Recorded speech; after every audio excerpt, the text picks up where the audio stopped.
warahmatullahi wabarakatuh. Di sini saya akan melanjutkan pembahasan saya yang kemarin, yaitu tentang pengalaman saya menulis. Mungkin di sini saya akan menjelaskan bagian awal menulis. Jadi kalau kita menulis itu kan kalau menurut saya itu ada 3 bagian. Ya, sederhananya ada 3 bagian. Jadi yang pertama itu pembuka, yang kedua itu pembahasan, dan yang ketiga adalah penutup.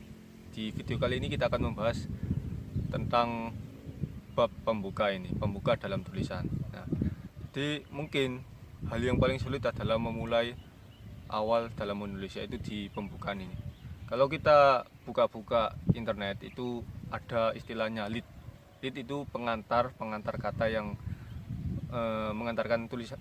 mengantarkan kita kepada tulisan awal. Jadi ya kalau salah bisa dikoreksi ya nanti. Ini hanya sepemahaman saya. Jadi kita itu memiliki suatu statement atau suatu masalah. Nah, itu nanti kita tulis dulu. Nah, habis itu kita kasih argumen setelahnya. Nah, ini itu sangat relevan sekali dengan pembahasan IELTS yang saya Nah, oke. Jadi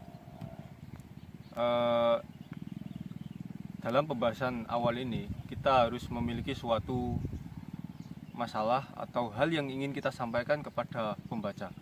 Nah, itu kita bisa lakukan dan kita bisa melanjutkan suatu kalimat yang mengandung poin masalah tadi, langsung kita beri argumen-argumen setelahnya.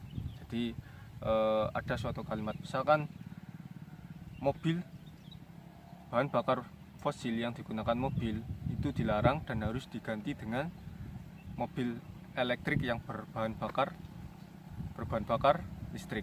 Nah, ini bisa menjadi suatu kalimat awal, kalimat pembuka, suatu masalah, suatu topik yang bisa kita lanjutkan dengan kita memberi argumen. Nah, jadi dengan begitu kita akan menemukan bagaimana kita akan mengarungi tulisan itu, dan kita akan bisa masuk ke dalam pembahasan.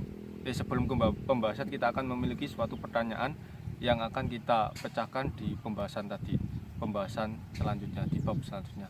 Nah, mungkin itu tips dan trik dari saya ketika memulai suatu tulisan di pembahasan itu. Jadi kita harus menemukan suatu masalah, yang mana masalah itu kita harus beri suatu argumen supaya kuat kenapa masalah ini kok perlu dibahas, dan habis itu kita memberikan suatu pertanyaan yang nantinya pertanyaan itu kita bahas di pembahasan itu.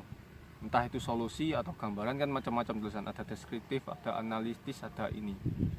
Nah, itu nanti kita akan bahas di video selanjutnya. Mungkin itu saja dari saya. Terima kasih.